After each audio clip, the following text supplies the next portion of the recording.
La vía al llano de la que hablaremos en último término en esta nota editorial es apenas un ejemplo del desastre que nos dejó Juan Manuel Santos en las carreteras del país.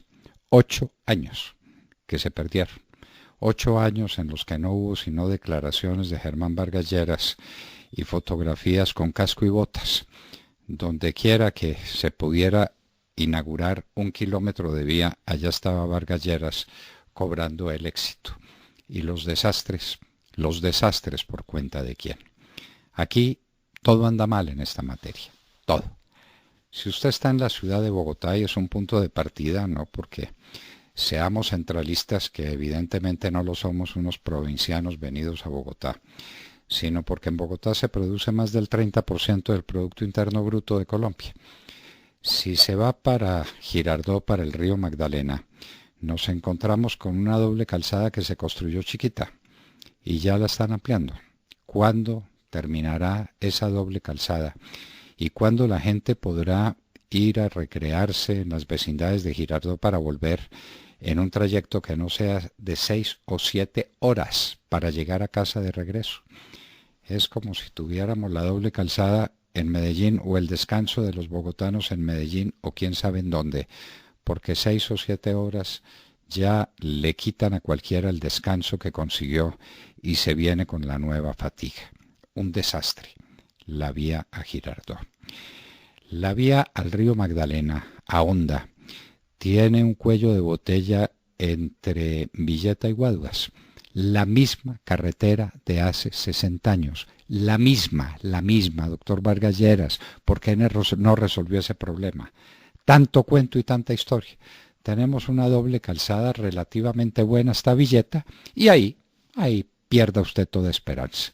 Tiene que subir y tiene que volver a bajar, y lo que eran 45 minutos hace 40 años y 30 años con el tráfico de entonces, ahora pueden ser 2 horas o 3, según la caravana de tractomulas que van a 15 o 20 kilómetros por hora subiendo la ruta y después bajándola también porque tienen que bajar con todas precauciones.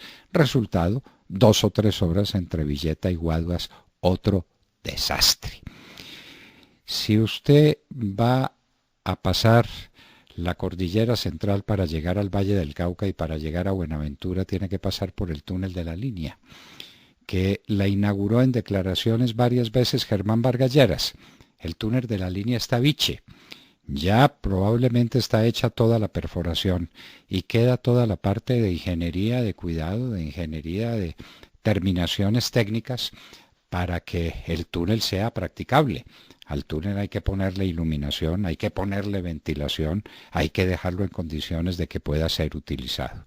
Y después quedan pendientes viaductos que se hicieron mal y que hay que destruir para volver a hacer, y obras que todavía están pendientes. Y eso empezó hace 15 años con Andrés Uriel Gallego, el inolvidable ministro de Transporte o de Obras Públicas, como quieran llamarlo, del doctor Álvaro Uribe Vélez. 15 años. 15 años de unos gastos inmensos, de una paciencia infinita, porque las obras, claro, no solamente no aligeran, sino que demoran el paso, el interminable paso por la línea, desde Cajamarca a la línea y desde la línea hasta Calarcá. Y entonces viene la carretera a Buenaventura. Buga-Buenaventura es una carretera que se está cayendo. Ya teníamos noticia de unos problemas de grande envergadura, pero siguen las dificultades con las comunidades que se atraviesan en la mitad de la vía y después con la llegada a Buenaventura. Queda la ruta Mulaló-Lobo Guerrero, que no tiene sino discusiones con las comunidades y que no tiene sino problemas, consultas y problemas. Mulaló-Lobo Guerrero. Y luego se llega a Buenaventura, pero ¿a cuál Buenaventura? Vaya al puerto o vaya a la ciudad, en esos últimos kilómetros pierde usted todo el tiempo que se hubiera podido economizar. La carretera aquí por el oriente a Tunja llega relativamente bien hasta el puente de Boyacá, un problema que no se ha podido resolver. Nos queda grande resolver el problema del puente de Boyacá. y después siga y llegue a Bucaramanga por una carretera estrecha, estrecha, la carretera por San Gil, por Socorro, por la bajada a Pescadero, una mala carretera, la misma de hace 40 años. Y después usted llega y trata de ir a Cúcuta, y entonces la carretera a Pamplona es otro desastre, un absoluto desastre. Y ya que estamos allá, mire la carretera de la Soberanía para ir entre Cúcuta y Arauca. Lo mejor, dar la vuelta por Venezuela. Increíble, increíble, pero eso es así. Y siga usted con las carreteras de Colombia y entonces tome, ya está en Guaduas y puede bajar al río Magdalena y tome la Ruta del Sol 2. Todavía no hay licitación. Se están haciendo grandes esfuerzos porque no se dañe lo poco que se hizo con Odebrecht antes del escándalo monumental que dejó esa vía sin constructor como hoy no la tiene. Y el río Magdalena. Navelena era la empresa de Odebrecht con unos contratistas de la costa atlántica que apenas existían ahí para llenar el requisito de que hubiera un constructor colombiano. ¿Dónde está el dragado del río Magdalena? ¿Dónde está el cuidado de esa joya preciosa que la naturaleza nos regaló y que nosotros liquidamos? En ninguna parte. No hay ni siquiera licitación después de la quiebra de Navelena. Y la Ruta del Sol 3 es otro desastre. Ahí está otra firma italiana, Impregilo, que cerró la carretera, que dejó 1000 problemas y todavía no se sabe cuál será la solución final. Así que llegamos a la Ruta al Llano. La montaña se cayó, literalmente se cayó la montaña.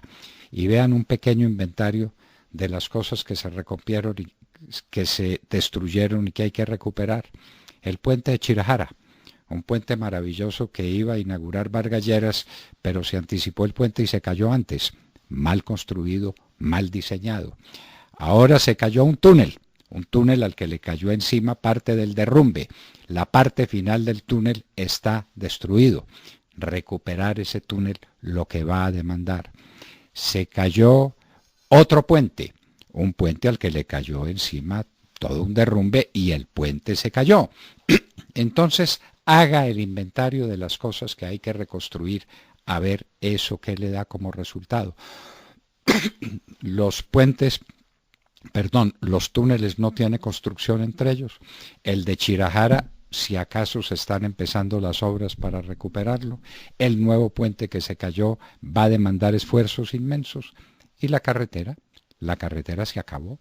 Lo que se le vino encima fue una montaña entera. Nadie se dio cuenta. Nadie vio moverse esa montaña. Nadie estudió cómo era el terreno y cuál era la situación. Ahora Coviandes dice que hay como 60 o 70 puntos de dificultades en la carretera. Entonces, ¿eso cuánto vale? ¿Y cuánto vale repararlo? ¿Y cuánto dinero se invirtió en una carretera que no sirve? Y esa es la carretera que nos comunica con la mitad del país. Los llanos orientales en extensión son la mitad del país. Y en potencial productor es quién sabe cuánto. ¿Quién sabe cuánto significan los llanos orientales? La sola altillanura pudiera darle de comer a toda América. Pues la altillanura hoy está enredada. El petróleo que se produce en los llanos orientales no tiene por dónde llegar. Hablábamos con la representante Jennifer Arias y nos decía, ese es un gran problema, porque no tenemos oleoducto. Los oleoductos no se construyen además porque los destruyen estos bandidos del ELN, con los que muy pronto nos iremos a reunir en Cuba para acabar de trazar los caminos de la nueva Colombia. Por Dios, ¿qué va a hacerse con ese petróleo, con ese crudo que no puede llegar al interior del país porque no puede llegar, porque no hay vía alterna? Porque este fanfarrón de Vargas Lleras y el doctor Santos se olvidaron de una ruta alterna al llano. La ruta alterna es una tragedia. Y como no existe la otra por fuerza de las circunstancias, el que quiere llegar a los llanos orientales llega por la ruta alterna. 7, 10, 12 horas de demora. Una verdadera tragedia. ¿Dónde está la infraestructura en Colombia? ¿Dónde está la red de carreteras? Se dirá, pero bueno, eso tiene unos vasos sanguíneos que son las carreteras terciarias, que es así, permiten la conexión con unas malas carreteras de doble calzada o el sistema primario de carreteras del país. ¿Saben cuál es el porcentaje de las rutas terciarias que se encuentran en buen estado en Colombia? El 6%. Dígalo al revés. El 94% de las vías terciarias en Colombia están en estado en que son prácticamente inmanejables o impracticables, si ustedes quieren. Ese es el sistema vial colombiano. Eso fue lo que nos dejó Juan Manuel Santos. Eso fueron los años de fanfarronería de Vargas Lleras. ¿Dónde están los trabajos? ¿Dónde las obras? ¿Dónde la eficiencia? ¿Dónde la capacidad para resolver un problema de infraestructura que ha sido un problema grave por muchos años en Colombia y que ahora es un problema capital? ¿Cuál competitividad? Recordemos que una tonelada de cualquier cosa transportada entre Buenaventura y Bogotá, o a la inversa, entre Bogotá y Buenaventura, cuesta más que esa misma tonelada entre Buenaventura y el Japón. Señores, no hay infraestructura en Colombia. Se hicieron algunas cosas, unas cositas en el gobierno de Juan Manuel Santos, porque el resto del dinero se lo robaron. Entre otras, con los constructores que sobornaron a Santos y a su equipo para mantener a Santos en el gobierno, con Odebrecht y ahora con Cemex, que aparece investigado también, pero en los Estados Unidos, porque aquí no investigan a los bandidos. Cuando ya veíamos la luz al final del túnel en el caso de Odebrecht, destituyeron al fiscal ad hoc, que lo estaba haciendo muy bien, que lo estaba haciendo en silencio. La Corte lo destituyó para que nunca sepamos la verdad de lo que ocurrió con Odebrecht, y ahora vamos a tapar también, a tapar y tapar, para que no sepamos lo que pasó con Cemex, el gran constructor de casas que después se entregaron gratis a los amigos políticos de Vargas Lleras y de Juan Manuel Santos. ¡Qué dolor de patria! La infraestructura, un problema capital en la vida nacional.